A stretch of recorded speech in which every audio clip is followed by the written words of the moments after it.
الصوم لله يجزي كيف شاء به نحمدہ ونصلی علی رسولہ الکریم، اما بعد، بسم اللہ الرحمن الرحیم۔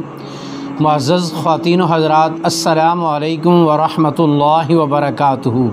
میں آپ کی خدمت میں حاضر ہوں پروگرام سنہری باتوں کے ساتھ، اور آج کی مجلس میں وہ الفاظ کے جو قرآن مجید کے متعلق ادا کیے جائیں اور ان کے ادا کرنے کے بعد انسان قرآن کی توہین کی وجہ سے اسلام کے دائرے سے خارج ہو جائے، وہ کون کون سے ہیں، ان کو آپ کے سامنے عرض کروں گا۔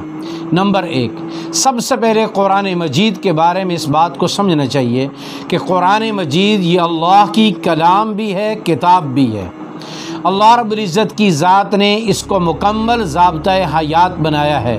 قرآن مجید اپنے اصول اور ضوابط کے اعتبار سے ایک مکمل کتاب ہے۔ اس میں کسی قسم کی کمی، کوتاہی، جھوٹ اور کسی اور اس طرح کی چیز کی گنجائش موجود نہیں۔ اسی لیے اللہ نے قرآن مجید کے بارے میں سب سے پہلے یہ گارنٹی دی ہے، ذالک الکتاب لا ریب فیہ ھدی للمتقین۔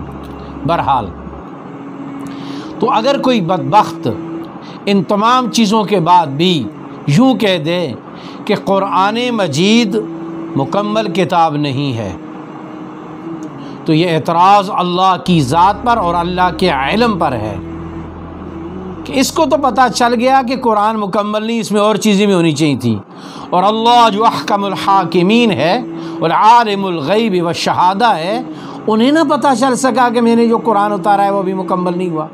قرآن مکمل ضابطۂ حیات ہے۔ اگر کوئی آدمی اس کو یوں کہہ دے کہ قرآن مکمل نہیں، تو یہ کلمہ کفر ہے، اور اس کلمے کے ادا کرنے کے بعد آدمی اسلام کے دائرے سے خارج ہو جاتا ہے۔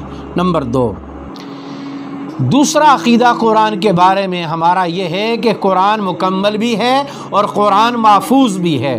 اِنَّا نَحْنُ نَزَّلْنَا الذِّكْرَ وَإِنَّا لَهُ لَحَافِظُونَ، اتارا بھی ہم نے ہے، اس کی حفاظت بھی ہمارے ذمہ ہے۔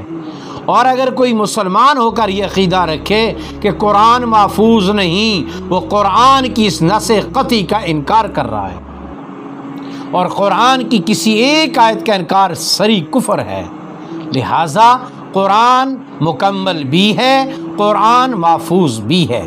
نمبر 3، قرآن مجید کا کسی انداز سے مذاق اڑانا، کسی بھی زاویے سے مذاق اڑانا، قرآن کے کسی حکم کو لے کر مذاق اڑانا کہ دیکھو جی قرآن میں پردے کا حکم ہے، قرآن مجید میں قتال کا حکم ہے، جو انسان کسی بدبخت کے مزاج کے خلاف حکم ہو اس کو نشانہ بنا کر قرآن سے مذاق کرنا۔ اللہ حکیم ہے، وَأَمْرُ الْحَكِيمِ لَا يَخْلُو مِنَ الْحِكْمَةِ، اور حکیم کا کوئی کام بھی حکمت سے خالی نہیں۔ اللہ نے جو احکامات بھی دیے ہیں اس میں انسانیت کی فلاح ہے، صرف مسلمانوں کی فلاح نہیں ہے۔ قرآن کے ہر حکم میں انسانیت کی بقا اور فلاح ہے۔ لہٰذا قرآن کے کسی ایک حکم کا، قرآن کے کسی ایک واقعے کا، قرآن مجید کے کسی ایک مسئلے کا مذاق اڑانا کفر ہے۔ جس طرح کہ آج سیکولر دنیا کہہ رہی ہے کہ جی پردہ کرنا، جہاد کا حکم دینا، یا اس طرح اور دیگر احکامات، سزاؤں کے بارے میں وہ اپنی زبانیں کھولتے ہیں۔ دنیا کا کون سا ایسا ملک ہے اور دنیا کا کون سا ایسا قانون ہے کہ یہاں جرم کے اوپر سزا نہیں ہے؟ جب کفر بھی اپنے ممالک میں کوئی قانون بناتے ہیں تو وہاں جرائم پر سزائیں مقرر کرتے ہیں، اور جب انسان اپنے جرائم پر سزائیں مقرر کرے وہ انصاف ہے۔ اور احکم الحاکمین رب العالمین اگر کسی مسئلے پر اپنے حکم کے توڑنے پر کسی سزا کا مقرر کرے تو وہ ظلم ہو جائے۔ اصل مسئلہ یہ ہے کہ خبث باطن کی وجہ سے قرآن کو سمجھنے کی توفیق نہیں، اس لیے مذاق اڑایا جا رہا ہے۔ نمبر 4، دھول کی تھاپ پر یا اسی طریقے سے موسیقی کے دھن پر قرآن مجید کو پڑھنا اور قرآن مجید کو سننا یہ کفر ہے۔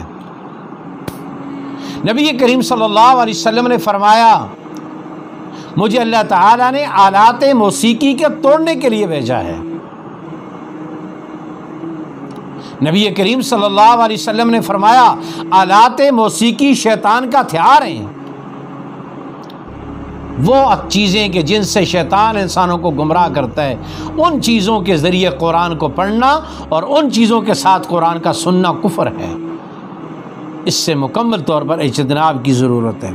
اسی طریقے سے کوئی آدمی یوں کہہ لے کہ قرآن مجید جس زمانے میں اترا تھا یہ اس زمانے کی ضرورت تھی، آج جدید زمانہ ہے، جدید لوگ ہیں، پڑھے لکھے لوگ ہیں، آج اس قرآن مجید کے ان احکامات کی آج ضرورت نہیں ہے۔ قرآن نبی علیہ السلام کی نبوت کا زمانہ قیامت تک ہے، قرآن مجید کا زمانہ بھی قیامت تک ہے، اور قرآنی احکامات کا زمانہ بھی قیامت تک ہے۔ لہٰذا جس طرح نبی علیہ السلام کی نبوت قیامت تک ہے، قرآن کے احکامات قیامت تک ہیں، اور دنیا میں یہ واحد کتاب قرآن مجید ہے کہ جب اس سے رہنمائی لی جائے گی تو ہر زمانے میں یہ قرآن اس طرح رہنمائی کرتا ہے کہ جس طرح آج کی ضرورت کے مطابق قرآن اترا ہے۔ یہ صرف قرآن میں کوالٹی ہے۔ لہٰذا کوئی یہ کہہ دے کہ یہ پرانے لوگوں کے لیے تھا، وہ اس پر عمل کر سکتے تھے، آج نہیں ہے، نہیں، یہ قیامت تک کے لیے ہے، اور قیامت تک قرآن وہی تاثیر رکھتا ہے جو صحابہ کے زمانے میں تاثیر رکھتا تھا۔ اللہ تعالی ہمیں ان برے نظریات سے بچ کر قرآن سے حقیقی وابستگی اور قرآن سے حقیقی لگاؤ نصیب فرمائے۔ السلام علیکم ورحمۃ اللہ وبرکاتہ۔